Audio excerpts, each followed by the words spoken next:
wangu, siku zote kibinadamu, vile Mungu alivyotuumba,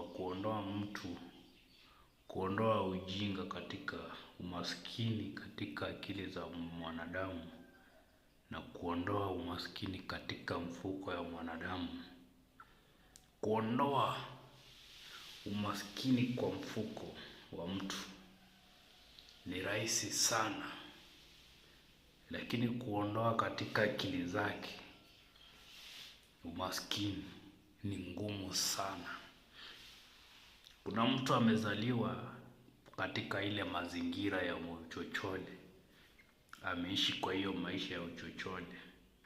Hakuna siku amefikiria one day atatoka katika hayo maisha. Ndio napata mara nyingi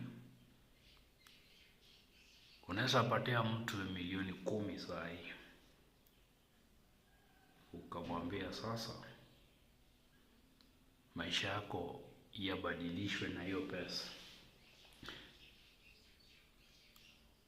Umeondoa umaskini katika mfuko, lakini bado hapa hujamuondoa huyo mtu. Baada ya muda wa miaka kadhaa, 2-3, atarudi pale pale. Na kuna mtu ambaye ako na umaskini katika mfuko na wako na akili iko sharp, hana umaskini katika kichwa. Ukampa 1500, atakuwa tajiri miaka yote, sababu ni mfuko tu, haina nini, haina hela. Lakini hapa ako sharp, zile vitu anafikiria. Anaomba tu mtu ambaye anaweza mpea hata 50,000 na afanyie bidii, make sure maisha yake yamechange. Watu wangu, wewe uko wapi? Kwa watu wawili, kuna mtu ako na umaskini kwa mfuko na ako na umaskini kwa kichwa, na kuna mtu ako na umaskini kwa kichwa lakini ako sharp, hana umaskini kwa kichwa. Siku zote my friend, kwa mtu ambaye kama uko na umaskini kwa mfuko, kichwa usikuwe na umaskini.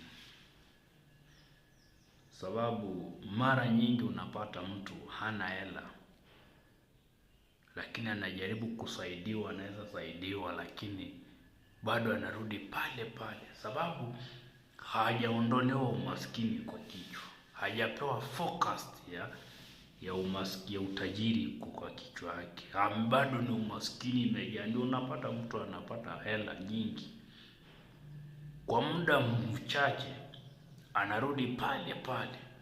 Ndio unasikia mtu si alikuwa na hela, mbona tena amerudi katika ya mazingira?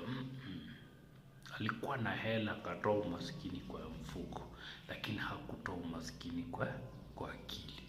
Kwa hivyo unakuwa careful sana. Wewe jipime leo hii ukapewa zile hela ambayo huwa unatarajia, nikapewa hii, maisha yangu nimechange. In case hizo pesa ufanikiwe, utachange ama bado utarudi katika pale pale? Hiyo tujifunze sana watu wangu. Ndio mara nyingi unapata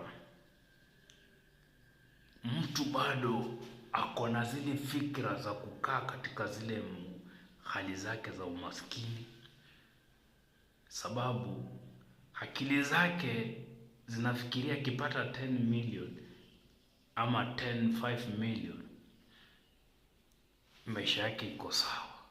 Lakini bado kama hana akili sharp ya kufanya hiyo 10 million ipatikane ingine 10 million kutoka kwa ile, bado atarudi pale pale kwenye alianzia, na hata hiyo pesa itaisha katika mfuko yake.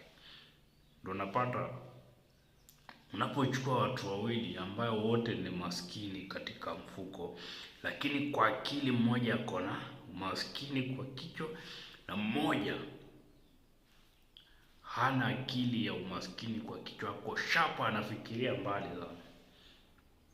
unapata mmoja ameenda na mmoja bado amebaki pale.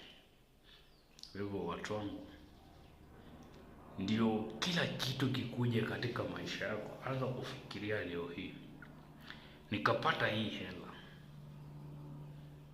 nitakuwa nimeondoa umaskini kwa kichwa na nimeondoa umaskini kwa mfuko. Ama wewe ni ule unataka kuondoa umaskini kwa mfuko, lakini kwa kichwa bado umaskini umejaa. Tafakari hiyo na ufanyie hiyo kazi.